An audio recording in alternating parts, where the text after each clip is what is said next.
नमस्कार दोस्तों। इस वीडियो में हम लोग बात करेंगे वेटलैंड्स के बारे में, रामसर कन्वेंशन के बारे में।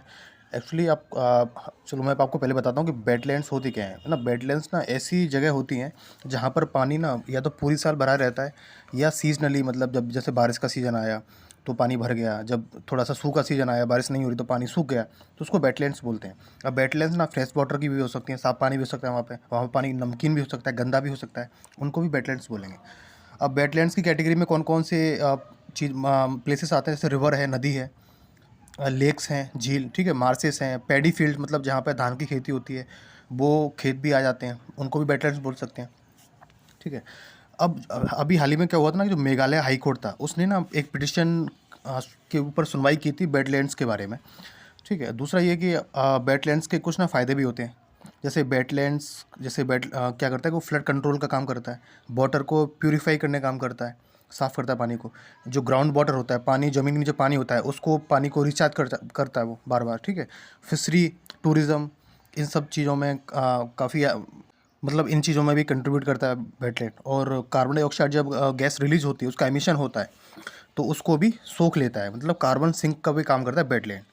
और क्या है ना और जो 6% जो लैंड एरिया है, ज़मीन का क्षेत्र है, पृथ्वी का, अर्थ का, वो 40.6%, मतलब 40.6% इकोसिस्टम सर्विस प्रोवाइड करता है। और 1900 सेंचुरी के बाद ना, सिंस 19 सेंचुरी, जो 50% वेटलैंड साइट्स है ना, वो ख़त्म हो चुके हैं, डिक्लाइन हो चुकी हैं। और 35% जो एरिया है वेटलैंड्स का, वो 1970 से लेकर 2015 के बीच में वो भी बिल्कुल उसका लॉस हो चुका है, वो एरिया बचा ही नहीं है। वेटलैंड मतलब 35% वेटलैंड एरिया ख़त्म हो चुका है। और बहुत सारी जो स्पीसीज हैं जो वहाँ पे रहती थी, सर्वाइव करती थी, उनका भी लॉस हो गया है। इसकी वजह से जो एक वेटलैंड इंडेक्स आती है, जिसको बोलते हैं वेटलैंड इंडेक्स ट्रेंड, तो वो ये बताती है कि मतलब हर साल ना 0.78%, मतलब 0.78% जो एरिया है वेटलैंड का, वो लॉस हो रहा है हर साल। ठीक है। जो नेचुरल वेजिटेशन की लॉस से ना 3 गुना ज़्यादा है। ठीक है। अब इसमें हम ना बात करेंगे कुछ चैलेंजेस के बारे में कि क्या जो मेजर चैलेंजेस हैं जो वेटलैंड्स जिनको फेस करती है और उनका डिक्लाइन हो जाता है। जैसे पहला है अर्बनाइजेशन। अब जैसे ना मुंबई है, तो मुंबई में में अर्बनाइजेशन की वजह से वहाँ पर जो 71% जो वेटलैंड्स हैं वो ख़त्म हो चुकी हैं। कोलकाता है, वहाँ पे 36% वेटलैंड्स एरिया है वो ख़त्म हो चुका है।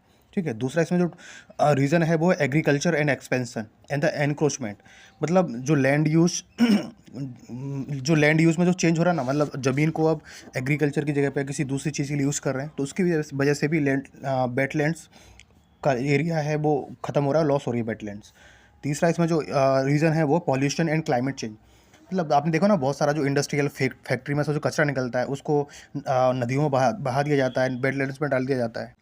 और जो नाले का पानी भी होता है ना, फीकल वेस्ट वगैरह, वो नदियों में चला जाता है, झील में चला, लेक्स में चला जाता है। तो इस तरह से ना बहुत सारा पॉल्यूशन की वजह से भी वेटलैंड्स का डिक्लाइन हो जाता है। दूसरा है कि गवर्नमेंट फेलियर एंड गवर्नेंस, कि गवर्नमेंट की जो पॉलिसीज़ हैं या जो गवर्नमेंट कोताही, मतलब गवर्नमेंट ना सही से काम नहीं करे, सही से पॉलिसीज़ को रिफॉर्म नहीं करती है, तो उसकी गवर्नमेंट के जो गवर्नेंस है ना, उसकी वजह से भी ना सही पॉलिसी ना लाने की वजह से, सही रिफॉर्म्स ना लाने की वजह से वेटलैंड्स का डिक्लाइन होता है। अब ना इसमें रामसर कन्वेंशन के बारे में बात करते हैं। रामसर कन्वेंशन एक्चुअली 1971 में आई थी। और ये ना रामसर बेसिकली क्या ना, ईरान का एक शहर था, उसके नाम पर इसको रखा गया रामसर कन्वेंशन, जहाँ पर ये साइन हुई थी 2 फरवरी। ठीक है। और हर साल ना 2 फरवरी को ना वेटलैंड डे बनाया जाता है।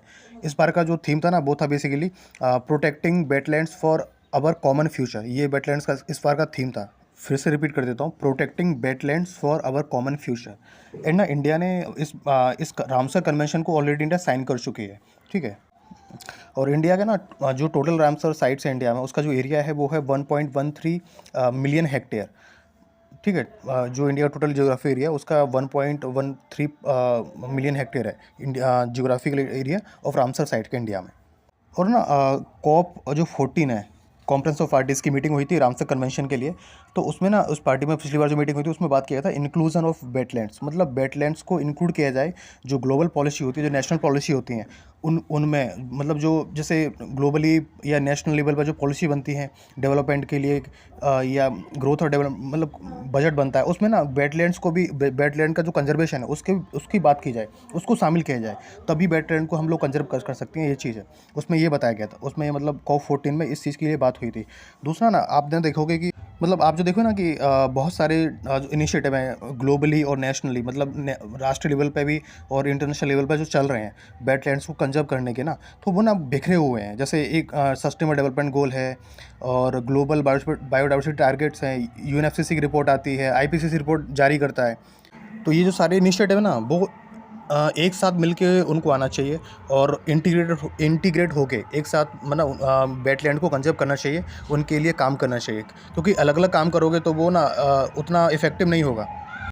और ना एक स्टडी हुई थी, एक सर्वे हुआ था कोलंबिया में जो कैली सिटी है वहाँ पे। तो वहाँ पे ये बताया गया कि जब एक वेटलैंड का लॉस होता है, डिक्लाइन होती है, वो ख़त्म हो जाती है, तो उससे ना 76,827 डॉलर का लॉस होता है। समझ जाइए, काफ़ी ज़्यादा है। अब इसमें ना राइटर वे फॉरवर्ड देते हैं, और वे फॉरवर्ड में बताते हैं कि ना सरकार को चाहिए, गवर्नमेंट को चाहिए ना कि वो उसकी जितनी सारी पॉलिसी प्लानिंग है, पॉलिसीज़ हैं, उनको ना इंटीग्रेट करे। जैसे बताया ना कि सस्टेनेबल डेवलपमेंट गोल्स हैं, वो गवर्नमेंट अलग से चला रही है। ग्लोबल बायोडाइवर्सिटी टारगेट हैं गवर्नमेंट के, बायोडाइवर्सिटी को किस तरह से कंजर्व करना है।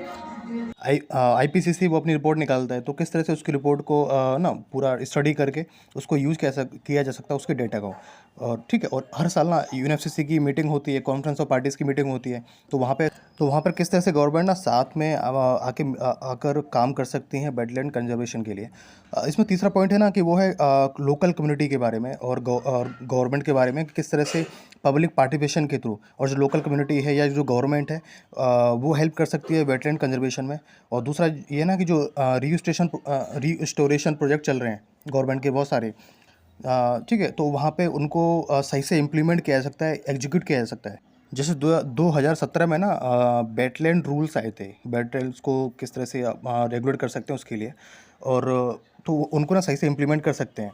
और एक नेशनल लेवल पे ना एक कंजर्व इकोसिस्टम को, एक्वेटिक जो सिस्टम होता है उसको कंजर्व करने के लिए ना रूल्स बने थे, पॉलिसी बनी थी, तो उसको भी सही से इम्प्लीमेंट किया जाए, एग्जीक्यूट किया जाए।